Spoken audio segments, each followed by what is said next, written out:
Hey everybody, this is a clip from the latest episode of the Randi Rhodes Show. If you want the full episode, you can watch live on Free Speech TV, Dish Channel 9415, DirectTV 348, Sling, Roku.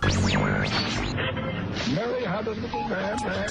The fault. We believe that all men are created equal. To the magnificent mosaic that is America. From radio beacon to radio beacon. I have a dream today. Change has come to America. Believe it. Knock, knock. Who's there? It's a figment of your imagination. Randi Rhodes Show. Turn up your mind. There's a lot of stuff on the air. I thought today would be like perfect. Yeah, well, it's Murphy's Law of live broadcasting.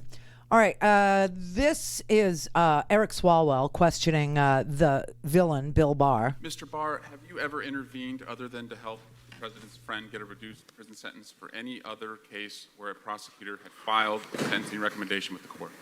A sentencing recommendation? Yeah, have you ever intervened other than that case with the president's friend? Not that I recall, if you're talking... Does that seem like something you'd recall, where you would... Well, I'm saying I can't really remember my first... If you let me finish the question, I can't remember. 30 years ago, I was Attorney General. As Attorney General now? No, I didn't. But that's because issues come up to the Attorney General within a dispute. And I have never heard of a dispute. I've never heard of a dispute in the department where line prosecutors threaten to quit. Well, it's a pretty big deal, and they withdrew because of a Mr. Barr, discussion over sentencing. Americans from both parties are concerned that in Donald Trump's America, there's two systems of justice. One for Mr. Trump and his cronies, and another for the rest of us. But that can only happen if you enable it. At your confirmation hearing, you were asked, do you believe a president could lawfully issue a pardon in exchange for the recipient's promise to not incriminate him? You said, no. Not to what? That would be a crime. You were asked, could a president issue a pardon in exchange for the recipient's promise to not incriminate him? And you responded, no, that would be a crime. Is that right? Yes, I said that. You said a crime. You didn't say it'd be wrong. You didn't say it'd be unlawful. You said it would be a crime. And when you said that a president swapping a pardon to silence a witness would be a crime, you were promising the American people that if you saw that, you would do something about it. Is that right? That's right. Now, Mr. Barr, are you investigating Donald Trump for commuting the prison sentence of his longtime friend and political advisor, Roger Stone? No. Why not? Why should I? Well, let's talk about that. Mr. Stone was convicted by a jury on 7 counts of lying in the Russia investigation. He bragged that he lied to save Trump's butt. But why would he lie? Your prosecutors, Mr. Barr, told a jury that Stone lied because the truth looked bad for Donald Trump. And what truth is that? Well, Donald Trump denied in written answers to the Russia investigators that he talked to Roger Stone during the time Roger Stone was in contact with agents of a Russian influence operation. There's evidence that Trump and Stone indeed did talk during that time. You would agree that it's a federal crime to lie under oath. Is that right? Yes. It's a crime for you, it's a crime for me, and it's certainly a crime for the President of the United States. Is that right? Yes. So if Donald Trump lied to the Mueller investigators, which you agree would be a crime, then Roger Stone was in a position to expose Donald Trump's lies. Are you familiar with the December 3rd, 2018 tweet where Donald Trump said Roger Stone had shown guts by not testifying against him? No, I'm not familiar with that. What? You don't read the president's tweets? No. Well, there's a lot of evidence in the president's tweets, Mr. Attorney General. I think you should start reading them because he said Mr. Stone showed guts, but on July 10 of this year, Roger Stone declared to a reporter, I had 29 or 30 conversations with Trump during the campaign period. Trump knows I was under enormous pressure to turn on him. It would have eased my situation considerably, but I didn't. The prosecutors wanted me to play Judas. I refused. Are you familiar with that Stone statement? Actually, I'm not. So how can you sit here and tell us, why should I investigate the President of the United States if you're not even aware of the facts concerning the President using the pardon or commutation power to swap the silence of a witness? Because we require, a reliable predicate before we open a criminal investigation. And I just gave to you, sir. I don't consider it. I consider it a very Rube Goldberg theory that you have. Well, it sounds like you're hearing this. And by the way, if I applied this standard, there'd be a lot more people under investigation. Mr. Attorney General, the very same day that Roger Stone said that, Donald Trump That's one of the No surprise, The true computer two dissent. standards of justice were really So- during the tail end of the Obama Mr. administration. Attorney General, let's turn to the Michael Cohen case. Are you aware, sir, that Michael Cohen, after being released from prison, was asked to not engage with the media, including to write a book? Were you aware that that was going to be asked of him? Was I aware? Yes. No. Do you know if anyone else in your department was aware? Maybe I should tell you what happened. Why don't you tell us what happened? Okay.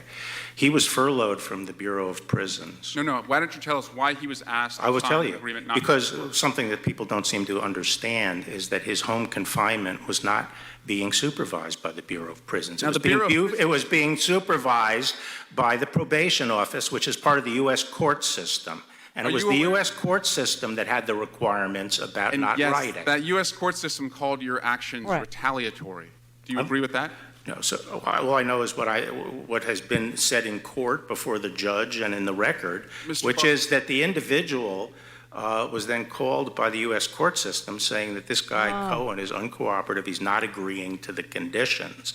And at that point, a Bureau of Prisons person made the decision that he was no longer eligible for home confinement. Conditions that a federal judge said no other inmate had ever been asked of in his experience. Mr. Barr, you told ABC News that the president's tweets sometimes make your job impossible. But, sir, your job is only impossible if you enable the president's corrupt schemes. And I yield back.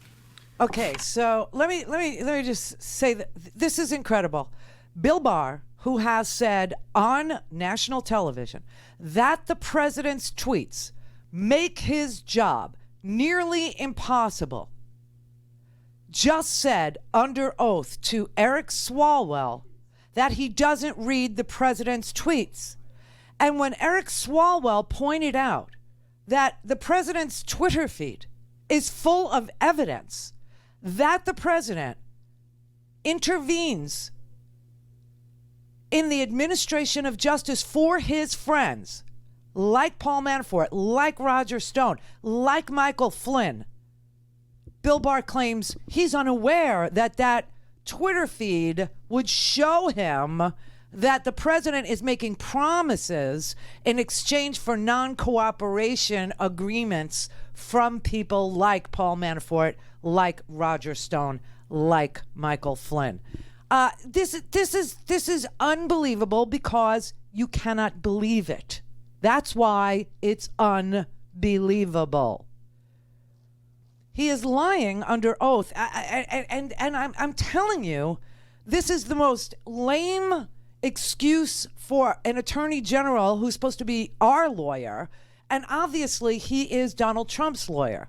And his opening statement, I don't know if you saw it or not, said there should never be two systems of justice in the United States of America. There has to be one standard of justice applicable to all Americans. All Americans. Obviously, the president is using Bill Barr to administer justice for his friends in the most unjust, underhanded, elitist fashion ever come down the pike. And Bill Barr is willing to sit there and lie under oath for the president. Now, obviously, that's the least of it. You got people out in this country that are willing to die for this president. You have people in this country that are willing to infiltrate Black Lives Matters protests and cause violence for this president. You have people that are willing to put themselves in COVID cauldrons in Tulsa, Oklahoma. You know, Herman Cain is still in the hospital after the Tulsa, Oklahoma rally. He's been there for a month.